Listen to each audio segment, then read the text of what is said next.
ധ്രുവ് ചെന്ന അമ്മാമനോട് താറ്റ് പറഞ്ഞിട്ട് വാ. നന്നായി വരും. അടുത്ത വട്ടം വെക്കേഷന് വായോട്ടാ. ശരി അമ്മ, വെക്കേഷനൊക്കെ കഴിഞ്ഞു, ഇനി ഞങ്ങൾക്ക് പോവാനുള്ള ടൈമായി. അയ്യോ മോനെ, എന്തിനാ ഇത്ര വേഗം പോണ്? 1-2 ദിവസം കൂടി കഴിഞ്ഞിട്ട് പോയാ പോരെ? ഏയ് അതൊന്നും പറ്റില്ല അമ്മ, ഇപ്പൊ തന്നെ 10-12 ദിവസം നിന്നില്ലേ. നാളെ തന്നെ ഡ്യൂട്ടിക്ക് ജോയിൻ ചെയ്യണം, അപ്പൊ പിന്നെ പോവാതെ പറ്റില്ലല്ലോ. എന്നാ ശരി മോനെ, പോയിട്ട് വാ.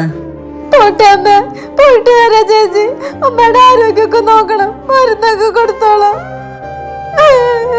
പോട്ടെ അമ്മ. മോനെ 2 ദിവസം കൂടി എന്റെ കൂടെ നിർത്തിക്കൂടെ എന്റെ മോളേനെ?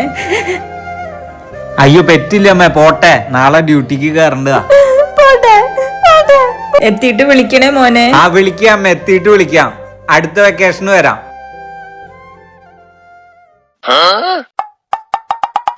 എത്തിയിട്ടാ. ഇനി ഫുഡ് കഴിച്ച് കിടന്നോ? ആ നിങ്ങളും പോയിട്ട് ഫുഡ് ഉണ്ടാക്ക്. കൊറേ നാളായില്ലേ സ്വന്തമായിട്ട് എന്തെങ്കിലും ഉണ്ടാക്കിയിട്ട്.